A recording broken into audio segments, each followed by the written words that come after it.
Oke, assalamualaikum warahmatullahi wabarakatuh. Waalaikumsalam warahmatullahi wabarakatuh. Oke, selamat malam semuanya. Apa kabar? Ya, semoga semua dalam keadaan sehat walafiat. Ya, ya, alhamdulillah, wa syukurillah. Ya, kita menjadikan puji dan syukur kepada Tuhan Yang Maha Kuasa atas limpahan rahmatnya, limpahan rezekinya, limpahan nikmat sehatnya. Bisa terus beraktivitas. Pada malam hari ini kita ketemu lagi di kuliah Zoom pada pertemuan yang ke-10. Dan tidak terasa ya, materi kita juga tinggal satu lagi, tinggal saya tambahkan di pertemuan yang ke-11 untuk materi perhitungan tentang keseimbangan pasar, keseimbangan produksi, dan tambahan materi-materi lain. Oke, baik, malam ini kita akan lanjutkan pada kelompok yang ke-7 ya, Susi ya. Susi, kemudian Nur Suci ya, untuk silahkan saya sekarang bagi untuk share. Oke, silakan bisa dimulai untuk kelompok 7.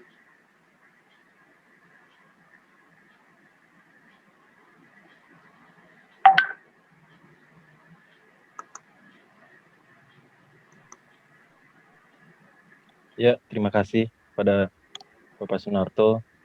Bismillahirrahmanirrahim. Assalamualaikum warahmatullahi wabarakatuh. Terima kasih atas kesempatannya. Yang saya hormati Bapak Sunarto, SEMSI, dan teman-teman yang hadir pada malam hari ini. Perkenalkan, kami dari kelompok 7 ingin mempresentasikan tentang sifat dasar industri yang disusun oleh saya sendiri Muhammad Irsandi, Erio Budianto, Susi Arumsari, Nur Suci, Bella Faradila, Aldi Rizaldi, dan Sigap. Oke, next.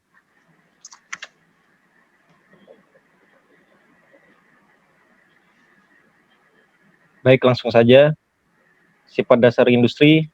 Dalam studi ini yang harus dipahami adalah bahwa industri berbeda secara alami. Seorang manajer yang efektif mampu beradaptasi dengan sifat dasar industri. Tepat perusahaan bersaing.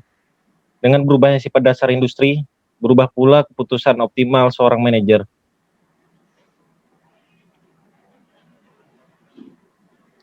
Ekonomi atau ekonomika industri adalah ilmu ekonomi yang mempelajari aspek ekonomi dari industri, yaitu aspek pasar dan perusahaan. Tujuan ekonomi industri yaitu menerangkan cara-cara perkembangan dalam sektor ekonomi. Ekonomi industri adalah cabang dari ekonomi mikro yang mempelajari keterkaitan antara struktur industri, perilaku industri, dan kinerja industri. Industri merupakan kumpulan perusahaan yang memproduksi barang dan jasa dengan elastisitas silang atau cross elastic of demand yang positif dan tinggi. Ekonomika industri merupakan cabang ilmu ekonomi yang menjelaskan mengapa pasar diorganisasi dan bagaimana pengorganisasiannya mempengaruhi cara kerja industri.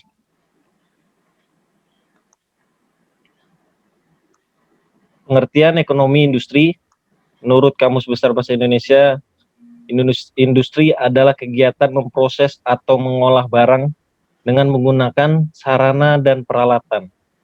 Menurut Undang-Undang Nomor 5 Tahun 1984 tentang perindustrian, industri adalah kegiatan ekonomi yang mengolah bahan mentah, bahan baku, barang setengah jadi, dan atau barang jadi menjadi barang dengan nilai yang tinggi untuk penggunaannya, termasuk kegiatan rancang bangun dan perekayasaan industri. Selanjutnya akan dilanjutkan oleh Susi Arumsari. Ya.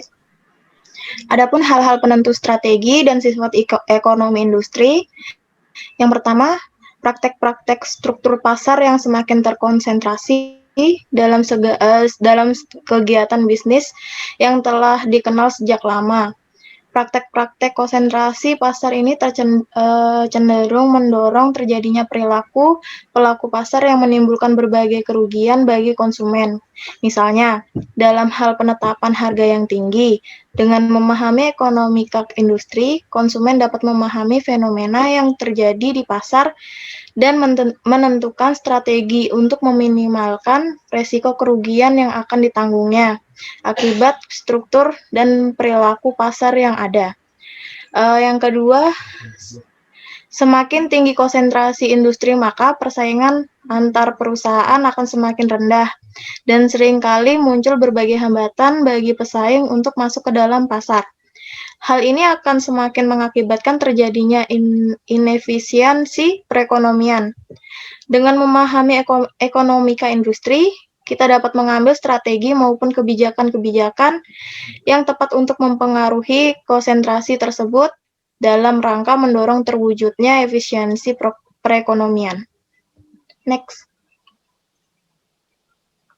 Kemudian yang ketiga, konsentrasi industri yang tinggi berakibat pada adanya konsentrasi kekayaan.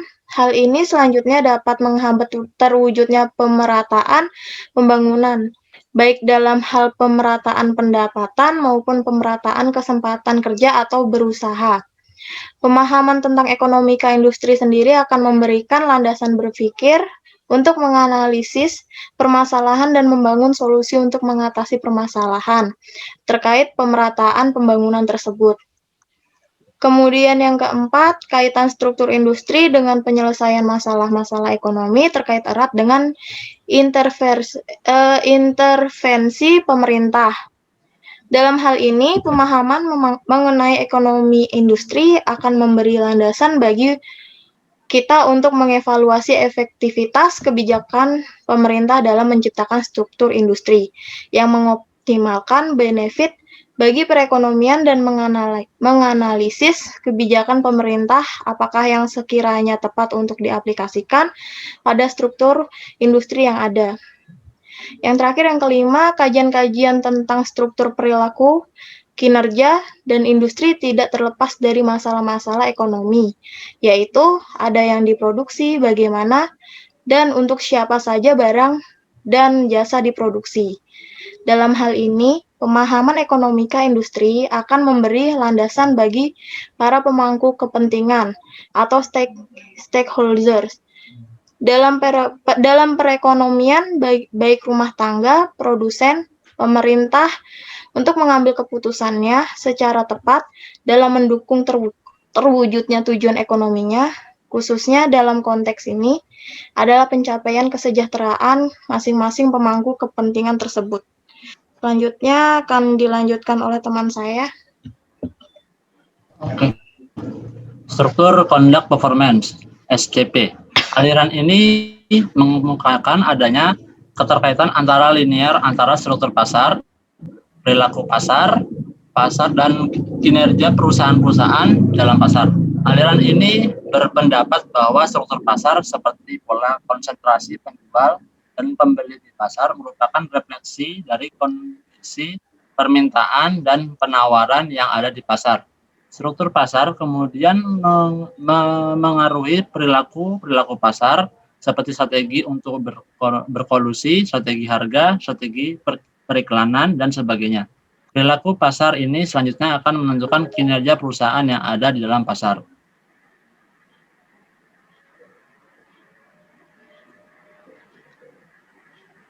Struktur Conduct Performance SCP dibagi tiga, yaitu struktur, perilaku, dan kinerja. Struktur pasar cenderung berubah secara lambat, bahkan dapat dikatakan tetap dalam jangka pendek. Variabel-variabel utama yang terdapat dalam elemen ini adalah A. Distribusi, jumlah, dan skala pembeli dan penjual. Variabel ini merupakan penentu utama dari kekuatan pasar yang dimiliki oleh pelaku-pelaku utama yang ada di pasar dan kemampuan pelaku-pelaku tersebut untuk mengendalikan harga pasar berdasarkan harga yang mereka terapkan. Sebagai contoh, untuk kasus pasar barang konsumsi yang terdapat banyak sekali penjual dengan skala kecil, sementara jumlah penjual relatif lebih sedikit dibanding jumlah pembeli. Maka hal yang akan menjadi perhatian utama adalah konsentrasi penjual. Sementara itu, pada kasus pasar barang modal dengan jumlah pembeli sedikit, maka hal yang perlu menjadi perhatian dalam analisis SCP bukan hanya konsentrasi penjual, namun juga konsentrasi pembeli. Berikutnya dilanjutkan oleh teman saya, Suci.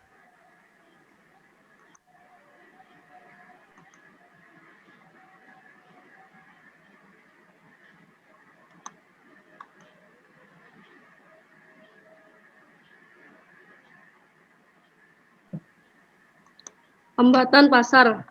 Hambatan pasar dapat diartikan sebagai kondisi ketika perusahaan potensial yang akan masuk ke pasar mengalami kesulitan karena tidak memiliki keunggulan kompetitif sebagaimana yang dimiliki oleh perusahaan yang sudah ada di pasar maupun karena sejumlah sebab seperti karakteristik teknologi yang digunakan dalam proses produksi, struktur biaya, kebijakan perusahaan yang dirancang untuk mempersulit perusahaan lain untuk masuk ke pasar, dan kebijakan pemerintah. Definisi produk. Definisi produk mengacu pada karakteristik produk. Beberapa mirip produk masing-masing perusahaan dengan produk perusahaan pesaingnya. Seberapa tinggi tingkat keunikan suatu produk, dalam hal ini adanya perubahan terhadap karakteristik produk yang dilakukan oleh suatu perusahaan mungkin akan dapat mempengaruhi market share dari permintaan pasar yang diperoleh dari masing-masing perusahaan dalam pasar.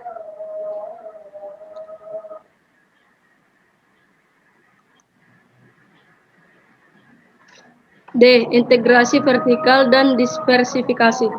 Integrasi vertikal dapat diartikan sebagai tingkatan sejauh mana suatu perusahaan terlibat dalam berbagai macam tahapan dalam proses produksi suatu produk. Sementara itu, diversifikasi dapat diartikan sebagai suatu kondisi ketika suatu perusahaan menyediakan berbagai variasi barang dan jasa untuk pasar yang berbeda. Derajat sejauh mana perusahaan-perusahaan yang ada di dalam pasar terintegrasi secara vertikal atau berdiversifikasi cenderung akan memengaruhi perilaku dan kinerja pasar. Dalam hal ini, perusahaan-perusahaan yang terintegrasi secara vertikal cenderung lebih mudah untuk mendapatkan pasokan input dan outlet untuk menjual produknya. Sementara itu, perusahaan-perusahaan dengan derajat diversifikasi yang tinggi akan memperoleh benefit berupa cakupan ekonomis. Next.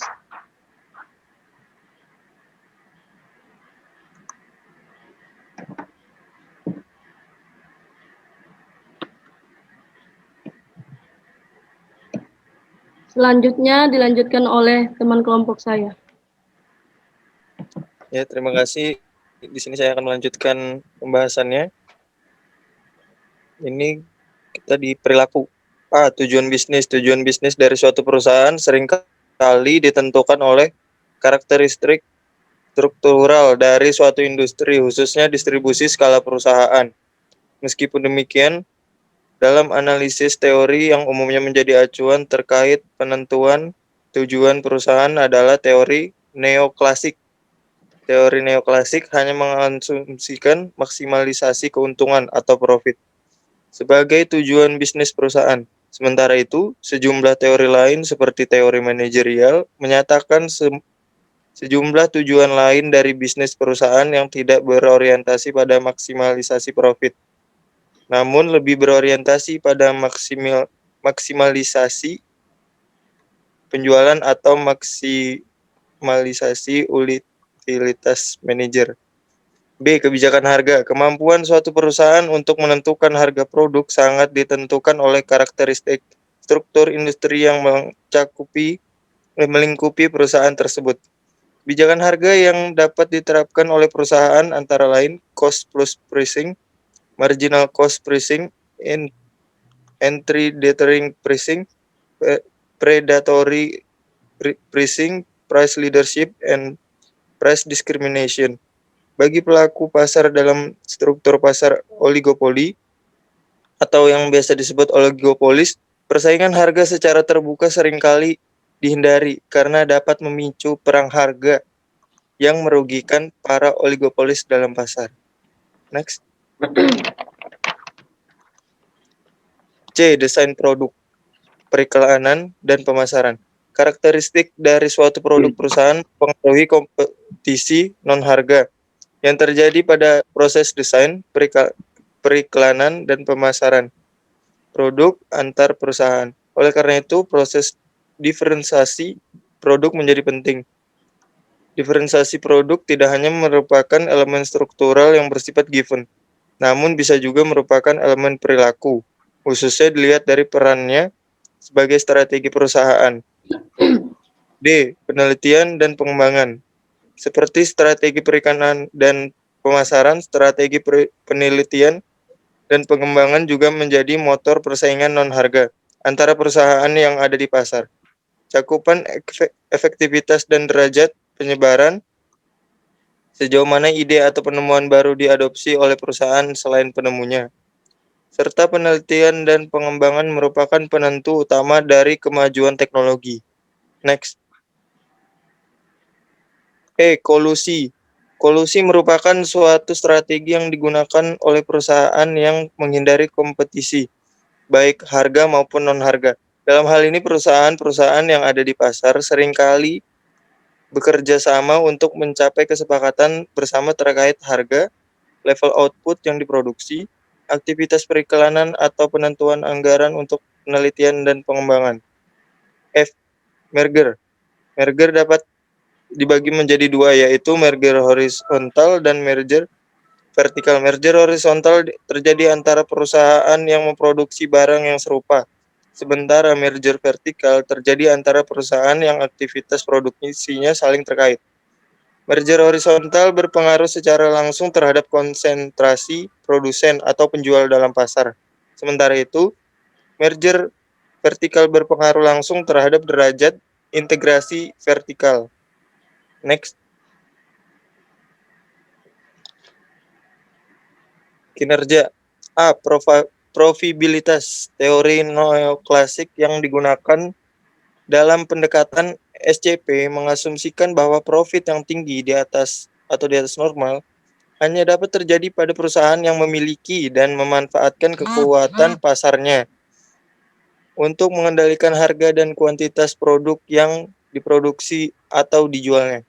Di sisi lain, aliran pemikiran ekonomi lain yang biasa disebut Chicago School menyatakan bahwa profit di atas normal terjadi karena keunggulan biaya atau superioritas efisiensi sejumlah perusahaan yang kemudian meningkatkan derajat monopoli yang dicapainya. Sementara itu, berdasarkan pemikiran aliran Schumpeterian atau Austrian, profit di atas normal dianggap sebagai bentuk dari keberhasilan proses inovasi pada masa sebelumnya. Sebagai tambahan, tingkat profitabilitas mempengaruhi keputusan perusahaan untuk tetap berada di dalam pasar atau keluar dari pasar. Tingkat profitabilitas juga memiliki implikasi langsung terhadap struktur pasar, khususnya distribusi jumlah dan skala produsen atau penjualan. Ya, slide selanjutnya akan dilanjutkan oleh teman saya. Assalamualaikum, saya akan melanjutkan presentasi dari teman saya. Yang kedua adalah pertumbuhan. Profitabilitas merupakan ukuran yang tepat bagi tingkat keberhasilan kinerja perusahaan yang bertujuan untuk memaksimumkan profit. Meskipun demikian, indikator profitabilitas kurang relevan untuk menganalisis kinerja perusahaan yang tidak bertujuan untuk memaksimumkan profit. Terkait dengan hal ini, indikator pertumbuhan seperti pertumbuhan penjualan, pertumbuhan aset, atau pertumbuhan lapangan kerja mungkin dapat menjadi salah satu alternatifnya. Indikator pertumbuhan juga memiliki kelebihan, yaitu perusahaan dengan skala usaha yang tidak sebanding pada awal periode dapat diperbandingkan. Berikutnya adalah kualitas produk. Kualitas produk dapat menjadi indikator yang penting ketika kepuasan konsumen menjadi tujuan utama perusahaan. Indikator ini bisa digunakan dalam analisis yang digunakan oleh lembaga pemerintahan maupun organisasi konsumen. Berikutnya ada perkembangan teknologi. Tingkat perkembangan teknologi seringkali dianggap sebagai indikator kinerja industri yang penting. Dalam jangka panjang, kemajuan teknologi mampu menciptakan dampak yang sangat besar bagi pasar, terutama melalui pengaruhnya terhadap sisi permintaan, selera dalam preferensi konsumen cenderung berubah seiring dengan keluarnya produk baru ke pasar, dan sisi penawaran, teknologi dan struktur biaya cenderung berubah ketika terdapat mekanisme produksi baru dan lebih efisien yang berhasil dibangun. Berikutnya adalah efisiensi. Efisiensi dapat dibagi menjadi dua, yaitu efisiensi produktif dan efisiensi alokatif. Efisiensi produktif terkait jumlah output yang dihasilkan dengan jumlah input tertentu, termasuk terkait pemilihan kombinasi input untuk memproduksi output dalam jumlah tertentu. Sementara itu, efisiensi alokatif terkait dengan kemampuan pasar dan memaksimalkan kesejahteraan para pemangku kepentingan dalam pasar tersebut.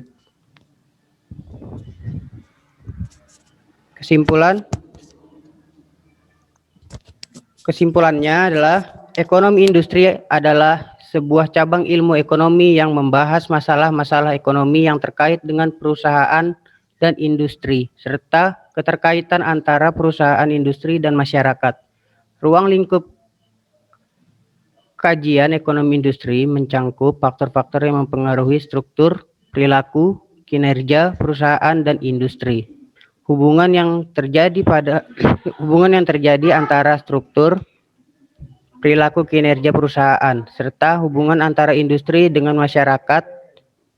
Kajian dalam ekonomi industri mencangkup berbagai aspek berikut: teori perusahaan, struktur persaingan, perilaku pasar, analisis kinerja, analisis lokasi industri, kebijakan pemerintah terkait industri dan kebijakan perusahaan, proses industrialisasi dan pembangunan, keunggulan komparatif, serta berbagai aspek lainnya.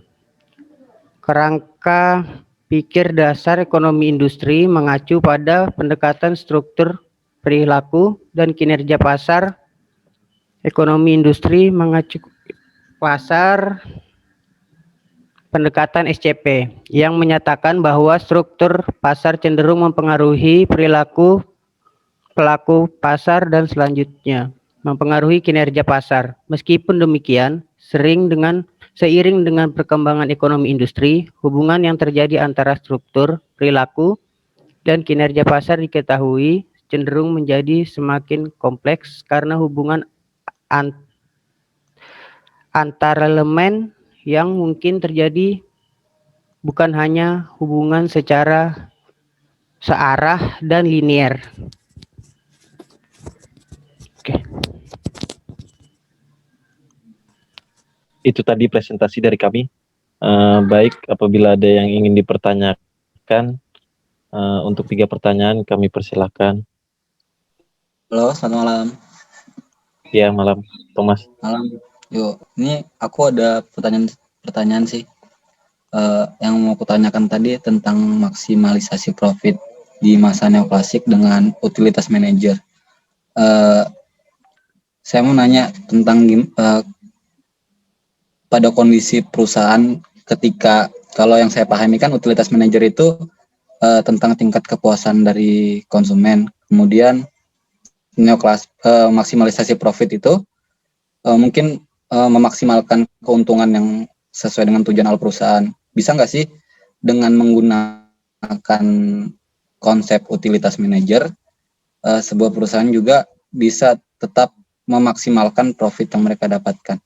Saya kira itu sih. Ya, terima kasih kepada Saudara Thomas. Ada lagi? Sudah ada itu di chat. Kayaknya sudah ada pertanyaan. Minta waktunya dulu ya untuk kami mempersiapkan jawabannya. Sandi, ada berapa pertanyaan, Sandi?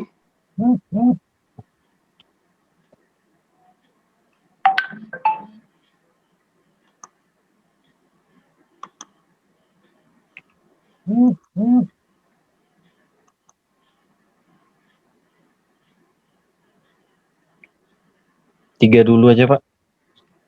Oke, sementara cukup ya.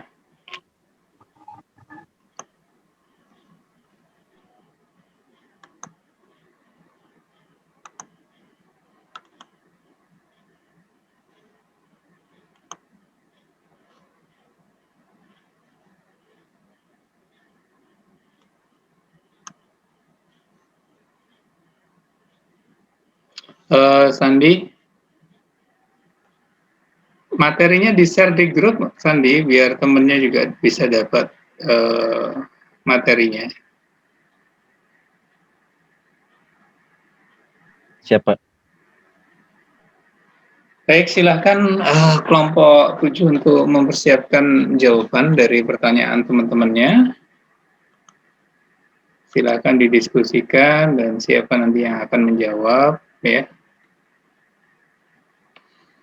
Saya mau nambahkan aja sifat dasar industri, ya, tidak satupun industri barang maupun jasa yang tidak oriented profit. Semuanya pasti mencari keuntungan atau orientasinya adalah laba atau keuntungan, ya.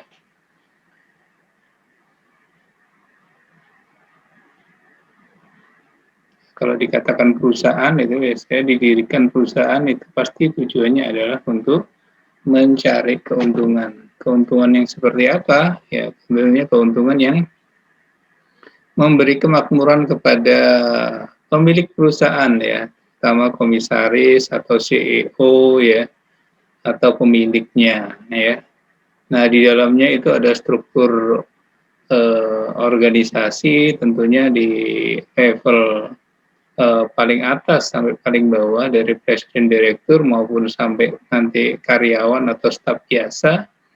Nah, di dalamnya itu semakin besar keuntungan perusahaan, tentunya juga semakin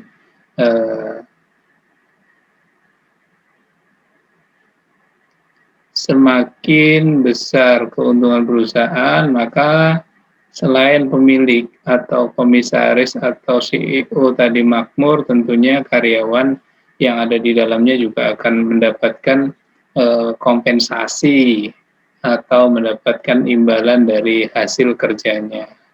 Ya, mungkin secara langsung itu pada kompensasi berupa gaji, di samping itu juga secara struktural organisasi dari pimpinan paling atas sampai paling bawah itu dibuat skema tersendiri agar semua termotivasi untuk bekerja lebih giat, termotivasi untuk membesarkan perusahaan dengan diberikannya insentif, bonus atau insentif, bonus ataupun hal-hal lain, ya, yang sifatnya itu bisa memicu dan memacu semangat seluruh karyawan atau pegawainya untuk bekerja lebih giat lagi agar produktivitas terus meningkat.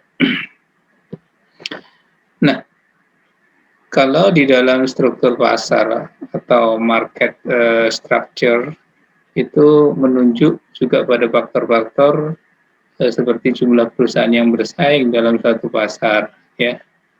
Nah, ukurannya relatif, ya, karena perusahaan yang berkonsentrasi pada teknologi, pada biaya, kondisi permintaan dan kemudahan perusahaan untuk masuk atau keluarnya dari industri tadi. Nah, ini juga ditentukan oleh struktur pasar pada perusahaan industri, yaitu yang pertama adalah ukuran perusahaannya, ya, perusahaan, kemudian konsentrasi industrinya apa, ya, teknologi yang digunakan itu teknologi yang seperti apa, kemudian permintaan kondisi pasarnya juga seperti apa. Nah, setelah itu baru kita akan melakukan potensi untuk masuk di dalam market share atau memenuhi permintaan tadi seperti apa. Itu tentunya harus dibuat sedemikian rupa agar tujuan dari perusahaan industri tadi bisa tercapai. Ya.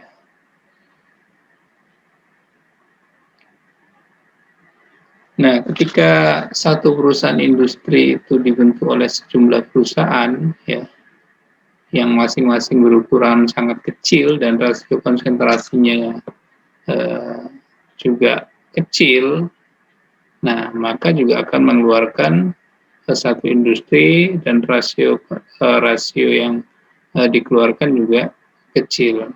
Nah, kebalikannya apabila perusahaan industri tadi kumpulannya adalah perusahaan-perusahaan besar, maka skup atau area pengembangannya juga besar pula. Demikian pula juga modal yang dibutuhkan untuk mengembangkan perusahaan tersebut.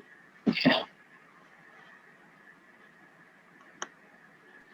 Nah, kalau perusahaan-perusahaan industri di Indonesia, ya kalau kita lihat industri bahan baku atau bahan jadi, ya kalau bahan baku tentunya perusahaan-perusahaan yang hanya memproduksi barang-barang yang sifatnya akan dilanjutkan menjadi bahan jadi, ya contoh di Kalimantan Timur itu ada pabrik plywood, ya, industri plywood. Jadi perusahaan yang orientasinya adalah mengolah kayu, ya, kayu dari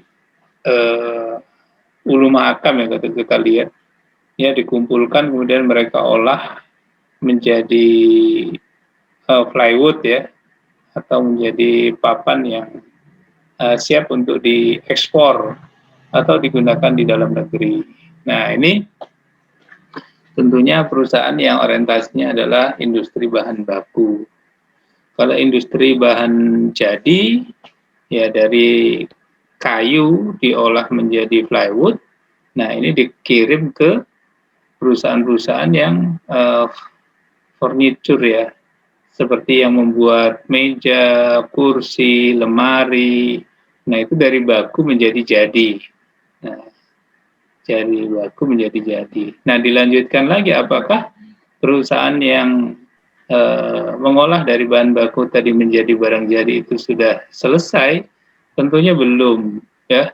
Itu harus dilanjutkan lagi oleh perusahaan distribusi, ya. Perusahaan distribusi yang tentunya mereka menjual barang-barang itu langsung ke pasar. Jadi ada simbiosis mutualisme, saling keterkaitan, ya, dari perusahaan industri, perusahaan pengolahan bahan baku menjadi bahan jadi masukkan di pasar, ya. Pasar artinya di pasar tersebut ada permintaan dan penawaran. Kalau kita lihat yang industri-industri yang mega industri, ya, kalau di Indonesia itu seperti rokok, ya, itu juga mempekerjakan ribuan karyawan, ya, mengolah bahan mentah menjadi bahan baku langsung menjadi bahan jadi. Kalau kita lihat perusahaan gudang garam Surya, kemudian Sampurna, itu kan dari mengolah dari barang mentah, ya, tembakau, ya, mereka punya kebun tembakau sendiri atau mereka mengumpulkan tembakau yang dihasilkan dari masyarakat, kemudian diolah, ya, diolah dengan ribuan karyawan seperti itu, kemudian diolah langsung menjadi barang jadi. Nah, apakah sampai di situ selesai? Tentunya belum, ya, belum selesai. Produk itu harus disalurkan ke pasar, ya. Tentunya untuk menyalurkan ke pasar ini mereka menggunakan lagi namanya perusahaan distribusi. Dulu sempat ada peraturan pemerintah yang melarang perusahaan industri dari hulu ke hilir. Artinya apa? Ya, perusahaan ini menguasai hulu hilir. Jadi mulai dari bahan bakunya sampai nanti distribusinya dikuasai sendiri, sehingga masyarakat lain atau pengusaha lain tidak mendapat kesempatan untuk ikut mendapatkan rezeki atau mendapatkan bisnis dari itu, ya. Nah, ini biasanya yang kaya semakin kaya, yang miskin semakin miskin. Makanya pemerintah sempat mengeluarkan aturan bahwa tidak boleh satu pabrik itu langsung mendistribusikan barangnya sendiri. Nah, waktu itu saya sempat ya mulai lulus kuliah terus kerja gitu, melihat berubahnya pola tersebut. Contoh dulu, saya kasih contoh aja nih, perusahaan farmasi ya, perusahaan farmasi PT Kalbe Farma, itu di era tahun 70-an, sebelum 70-an mereka langsung mendistribusikan sendiri. Waktu itu pengantaran obatnya masih dengan sepeda ya, masih menggunakan sepeda. Nah, dari produksi pabrik kemudian didistribusikan sendiri. Nah, pada tahun 80 mereka menunjuk satu perusahaan, anak perusahaannya lagi, namanya PT Encepal Putra Mega Trading. Waktu itu belum TBK. Ya. Nah, bagian yang distribusi adalah Encepal Putra Mega Trading. Nah, setelah itu dua-duanya TBK, Kalbe Farma TBK, Encepal Putra Trading TBK, dan ternyata Encepal pun tidak juga mampu mendistribusikan hasil produksi dari PT Kalbe Farma, ini pabrik. Nah, mereka menunjuk lagi anak-anak perusahaannya, ya. Ada PT Trisakti Jaya, pada PT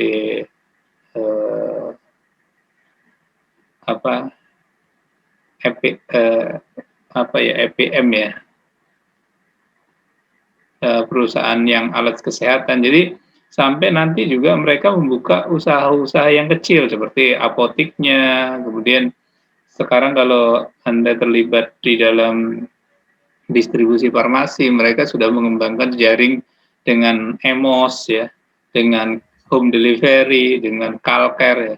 Nah, seperti itu. Jadi perusahaan itu tidak boleh menguasai sepenuhnya bisnis itu dari industri sehingga sampai dengan distribusi ya.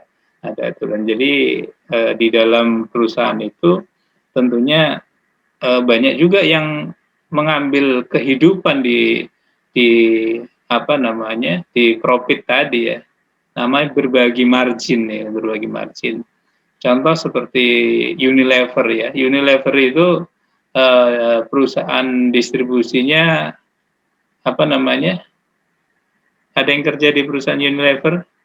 Indomarko ya, kalau nggak salah ya.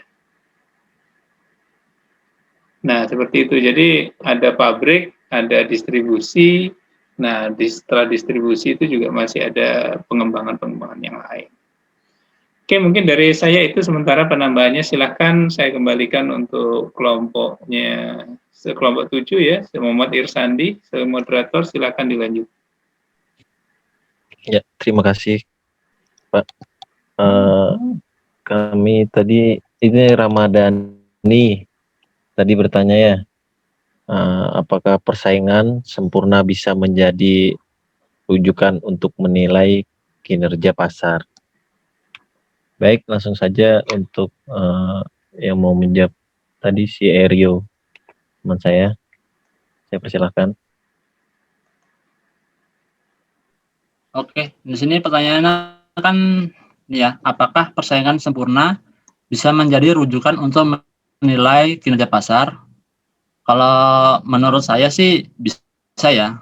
Soalnya kan dari persaingan sempurna ya, akhirnya kayak ekosistem perdagangan itu kan akhirnya bisa berjalan lancar. Kayak dari perusahaan sama konsumen bisa dapat semua. Kayak contohnya nih misalnya kalau kayak Samsung, misalnya kan Samsung mengeluarkan HP misalnya kan. Nah, HP ini harganya nggak bisa jauh lebih murah atau lebih mahal daripada merek-merek yang lain. Nah, supaya nggak ada kayak predatoring price, makanya itulah. Kalau misalnya sempurna kan akhirnya kinerja pasarnya ya jadi bagus. Nah, gitu. Bagaimana, Mas Ramadhani? Bagaimana Mas Ramadhani? Apakah puas atau kurang? Oh iya deh, ya. Saya puas. Makasih ya. Oh ya. Oke. Ya, sama-sama. Oke, terima kasih buat Mas Ramadhani yang tadi bertanya. Kemudian selanjutnya untuk pertanyaan Mega, faktor apa sajakah yang diperlukan agar diferensiasi produk sesuai dengan keinginan? Dijawab oleh Saudara Suci.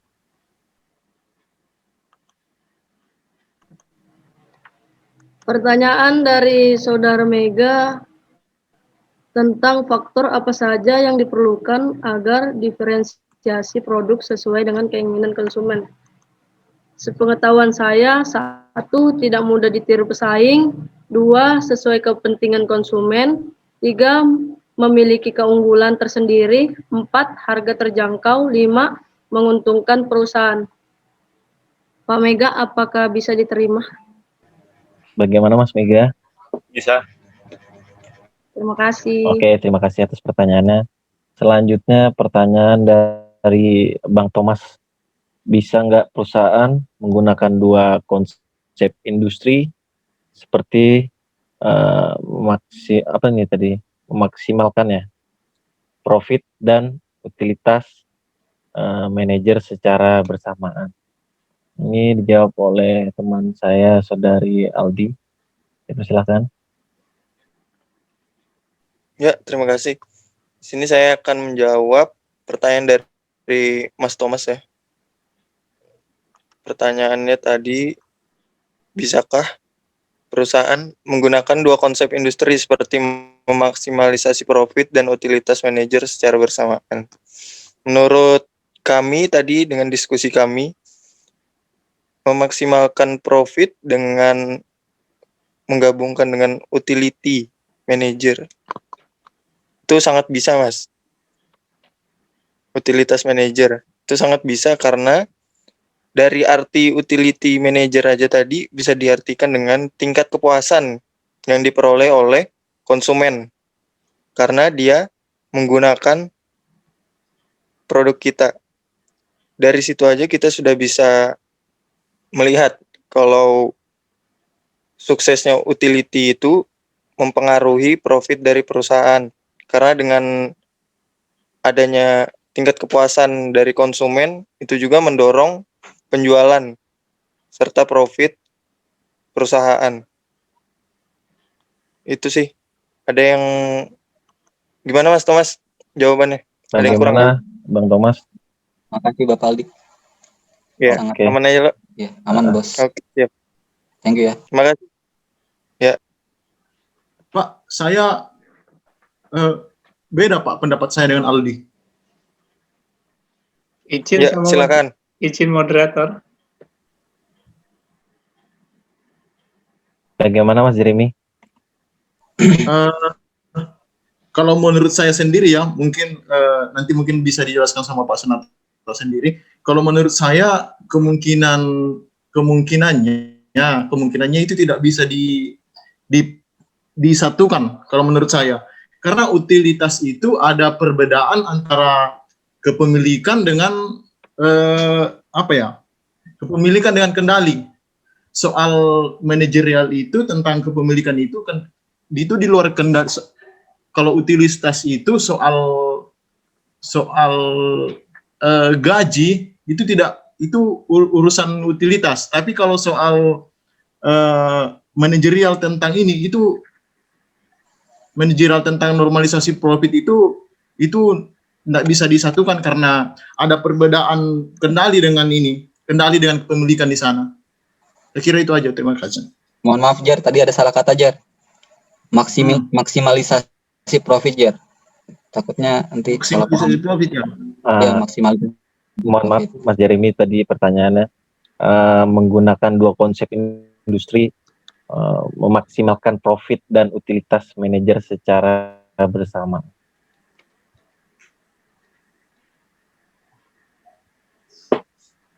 Jadi gimana, Mas Remi?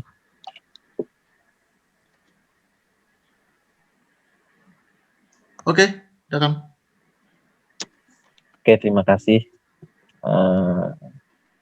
Ini ada pertanyaan lagi. Apakah masih bisa, Pak? Silakan, masih ada waktu. Terakhir juga malam ini. Oke. Tadi pertanyaan siapa nih?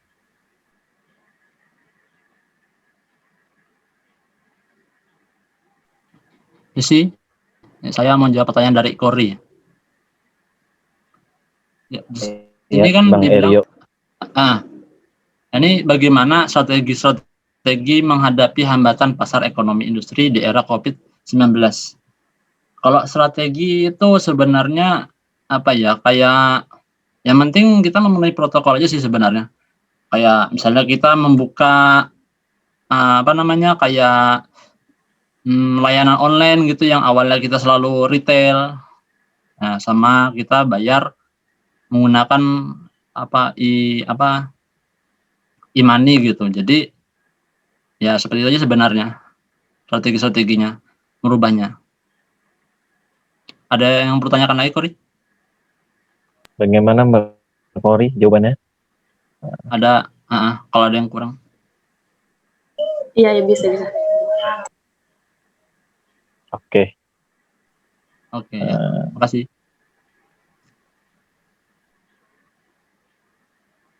Untuk pertanyaan selanjutnya ini Mbak Wasutriani ya.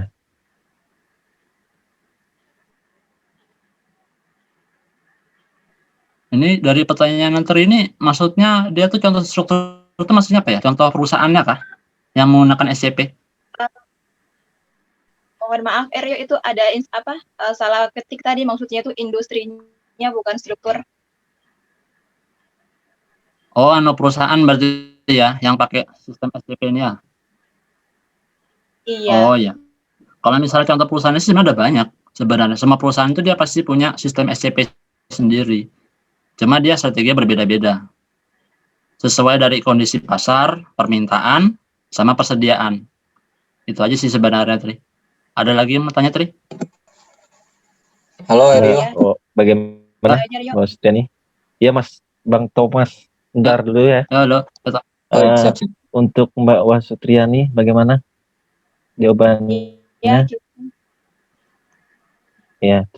Bagaimana Bang Thomas, dipersilakan. Halo, mohon maaf nih, mohon izin moderator.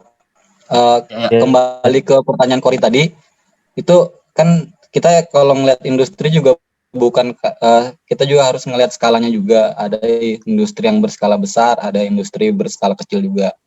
Nah, di tengah COVID-nya yang perlu disampaikan, yang butuh disampaikan sih, menurut saya kepada skala yang lebih besar seperti ekspor impor juga, karena beberapa negara juga mungkin ada yang sedang melakukan lockdown di negaranya mereka, sehingga proses ekspor dan impor itu menjadi terhambat juga. Nah, perusahaan-perusahaan yang sedang melakukan ekspor dari Indonesia ke luar negeri mungkin mengalami kerugian yang signifikan karena COVID-19.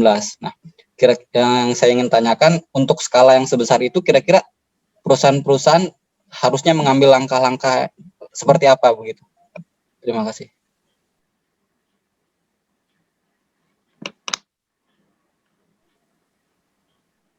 Tom, bisa diulangi ya, Tom? Soalnya putus tadi, Tom. Oh ya. Ulangi dulu, Tom. Begini. Nah, jadi untuk perusahaan yang skalanya lebih besar lah. Tadi yang disampaikan Erio kan saya rasa itu mungkin berskala UMKM lah. Ya kan, untuk skala perusahaan besar mengenai ekspor dan impor, ada kerugian-kerugian pastinya dari banyak perusahaan dengan COVID ini. Kira-kira strategi seperti apa yang mungkin akan dilakukan perusahaan-perusahaan industri untuk menyikapi COVID-19? Terima kasih. Ya, saya mau jawab sedikit dari pertanyaan Bang Thomas. Itu kan bagaimana cara perusahaan atau menyikapi yang ekspor impor tadi, adanya ekspor impor tadi dari dunia industri. Ya, jadi kan Saya juga bekerja di dunia industri kebetulan. Memang khususnya di dealer ya. Di dealer itu ada beberapa produk-produk tipe-tipe mobil yang berasal dari luar negeri, kayak CBU gitu. Itu kan karena adanya lockdown kemarin, jadi mobil-mobil tuh nggak bisa masuk ke Indonesia. Salah satu cara atau strategi yang digunakan oleh perusahaan dealer-dealer yang ada di Indonesia itu salah satunya memaksimalkan produk-produk yang diproduksi dalam negeri. Yang istilahnya kayak misalnya mobil Triton. Triton itu kan buatan Thailand ya. Nah, sedangkan Expander itu buatan dari Indonesia. Dia punya produksi di Indonesia gitulah. Jadi strategi perusahaan itu salah satunya ya memaksimalkan produk yang dari dalam negeri itu. Jadi dia memaksimalkan itu penjualan expandernya gitu daripada penjualan yang CBU seperti penjualan Triton atau Eclipse yang mobil-mobil lain lah. Itu sih salah satunya Mas Thomas. Bagaimana Bang Thomas? Boleh sedikit nambahkan Mas? Ya silakan Mas Sigap. Kalau di dekat rumah saya itu ada sebuah perusahaan plywood dan kebetulan teman saya juga bekerja di sana. Jadi perusahaan itu mengambil langkah pengurangan jam kerja dia. Yang awalnya 2 shift dijadikannya 3 shift. Dikarenakan barangnya tidak bisa diekspor, jadi pemasukan juga mengurang. Jadi strateginya dia mengurangi jam kerja. Yang awalnya 2 shift, sekarang dibagi jadi 3 shift. Kurang lebihnya begitulah Mas. Bagaimana Bang Thomas? Ya, siap, aman. Strateginya siap. Ya, itu tadi tanya jawab dari teman-teman semua. Apabila ada yang kurang bisa dilanjutkan nanti atau di WA saja. Itu tadi presentasi dari kami. Mungkin bisa saya akhiri Pak. Silakan. Mohon izin. Ya. Terima kasih atas partisipasinya kepada teman-teman yang hadir pada malam hari ini dan pertanyaannya. Itu tadi presentasi dari kami. Kurang lebihnya mohon maaf. Assalamualaikum warahmatullahi wabarakatuh. Waalaikumsalam warahmatullahi wabarakatuh. Baik, terima kasih ya kelompok 7. Cukup hidup diskusinya. Dan saya mau nambahkan sedikit tentang bagaimana langkah-langkah yang harus diambil oleh perusahaan-perusahaan industri yang berskala besar, sedang maupun kecil ya. Nah, di saat pandemi COVID-19 atau corona ini ya semua berdampak sistemik ya. Mau perusahaan besar atau UMKM pun semua berdampak. Ya. Nah, langkah-langkah apa yang harus diambil tentunya kembali lagi ke fungsi manajerial di dalam organisasi perusahaan tersebut ya. Setiap perusahaan punya problem dan masalah sendiri-sendiri ya. Beda perusahaan, beda masalahnya ya. Semoga. Kalau perusahaan ekspor,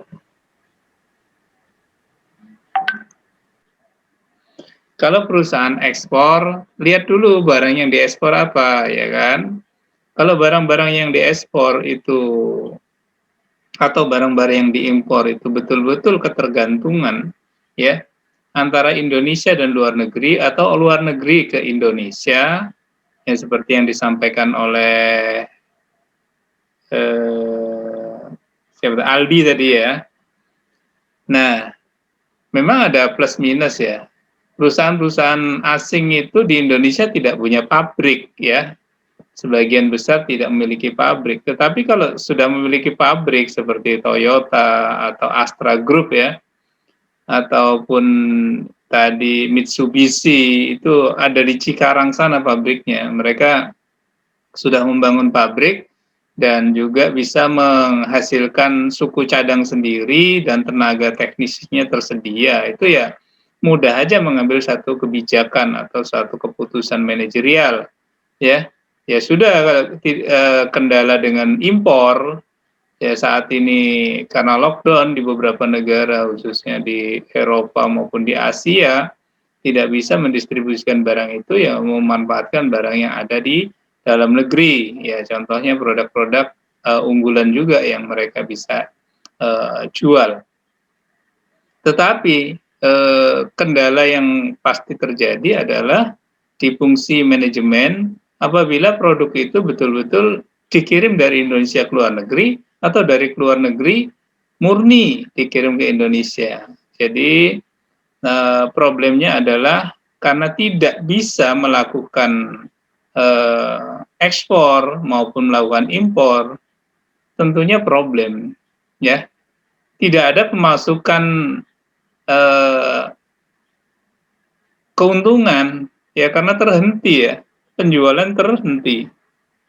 Seperti apa yang harus dilakukan? Yang tadi salah satu contohnya adalah mengurangi jam kerja, kemudian mengurangi karyawan-karyawan kontrak yang saat ini sudah bekerja karena kontrak masih belum karyawan tetap, dikurangi. Selebihnya yang karyawan tetap dikurangi jam kerjanya, diatur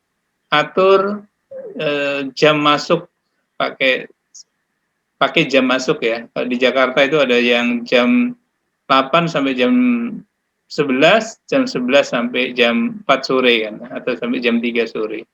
Ada 2 sip-sipan gitu. Nah ini untuk apa? Ya sebenarnya bukan di kantor tidak ada kerjaan, di samping di kantor juga tidak ada yang dikerjakan karena tingkat produksinya rendah, untuk menghemat biaya juga, ya. Kalau dia normal, maka harus menggaji karyawan penuh. Nah, tentunya gaji yang diberikan itu dari mana? Ya, sedangkan perusahaan tidak ada pemasukan. Ya, contoh aja lah, yang perusahaan-perusahaan industri jasa seperti hotel, ya. Hotel itu berapa mereka merumahkan atau memberhentikan karyawannya karena memang tidak ada lagi pemasukan, ya. Nah seperti itu. Kalau perusahaan-perusahaan yang raksasa, ya, yang karyawannya ribuan atau jutaan itu, ini lebih berat lagi, ya, psikologisnya, ya, beban perusahaan itu lebih berat lagi. Ya bayangkan kalau dia perusahaan yang ekspor impor, tidak bisa melakukan kegiatan ekspor impor, salah satu caranya adalah, ya, tadi mengurangi jam kerja, memberhentikan karyawan, atau menutup cabangnya. Cabang-cabang yang minus, yang tidak produktif, ditutup, ya. Pahit memang keadaan itu. Tapi sekarang kan pilihannya antara hidup dan mati, ya. Antara hidup dan mati. Kebanyakan banyak yang mati sudah, ya.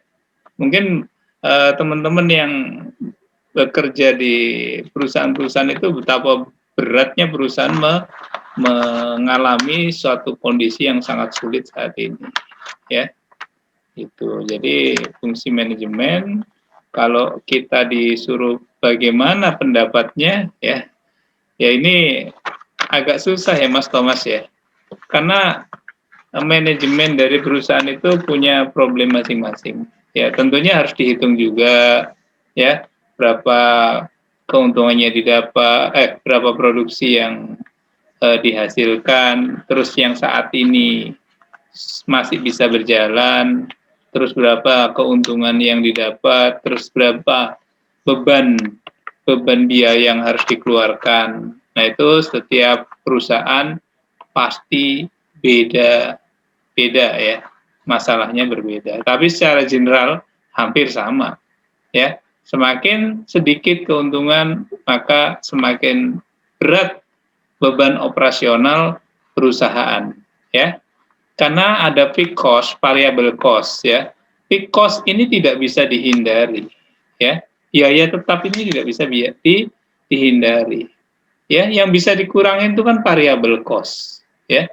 Biaya tidak tetap. Mungkin listriknya cepat-cepat dimatikan, biaya listrik, biaya telepon, biaya perjalanan dinas, semua ditunda, dihentikan dulu sementara, yang penting kita bisa hidup, mungkin begitu. Tetapi biaya gaji ya. Kan nggak bisa di stop, ya. Mana ada orang tidak digaji? Kalau sudah karyawan tetap itu, ya perusahaannya mau operasional kah tidak operasional, ya harus bayar gaji tetap. Itu hak kita. Karena kesepakatan waktu kita kontrak kerja ya, bahwa kita bekerja digaji, ya. Nah, kalau tadi kebijakan perusahaan merumahkan, memensiunkan dini, memberhentikan karyawan kontrak dan lain-lain itu ya masing-masing perusahaan mengambil sikap dan tindakannya masing-masing. Ya agak susah kita memberikan pendapat karena beda perusahaan, beda kebijakan dan beda keputusan dari manajemennya. Tapi secara umum ya seperti itu yang saya sampaikan. Keadaan sulit ini mau tidak mau, suka tidak suka harus diambil oleh pihak manajemen. Tetapi kan saat ini sudah trennya udah naik ya. Udah mulai new normal ini sudah membaik lah. Ya perusahaan-perusahaan sudah mulai menggeliat lagi, ya kondisinya sudah mulai merangkak bangkit, ya istilahnya Indonesia bangkit, perusahaan bangkit, ya. Ya memang agak sedikit nekat itu. Bukan takut corona ya, takut mati tidak makan mungkin ya. Ya sebenarnya siapa yang nggak takut kena virus corona ya, semua takut. Tapi kalau perekonomian tidak bergerak, ya bayangkan kalau kata direktur perusahaan, seluruh karyawan jangan turun ke kantor, kerja di rumah masing-masing. Bagaimana yang bagian penjualan, bagaimana bagian pengantaran kalau dia perusahaan distribusi atau perusahaan dagang, ya, atau perusahaan pabrik yang menghasilkan barang. Kerja barangnya sudah jadi, tapi tidak ada yang beli karena tidak ada yang mengantar. Ya seperti apa? Pilihan ada di kita. Mau mati karena takut corona atau ya bekerja dengan protokol kesehatan kan gitu, ya kan, dengan protokol kesehatan dan banyak berdoa kan gitu, ya namanya virus kan nggak kelihatan, ya nggak nampak. Kalau musuhnya itu kelihatan, nampak gitu ya, buat kita nggak masalah. Tetapi kalau seperti ini kan musuhnya tidak kelihatan, ya kan, ya makhluk halus kan itu, ya Richard ya.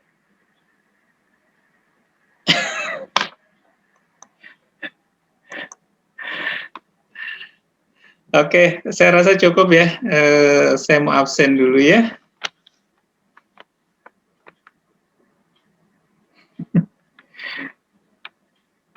Oke, terima kasih buat kelompok 7 yang telah menyampaikan materinya dan menghidupkan diskusi berjalan baik dan lancar.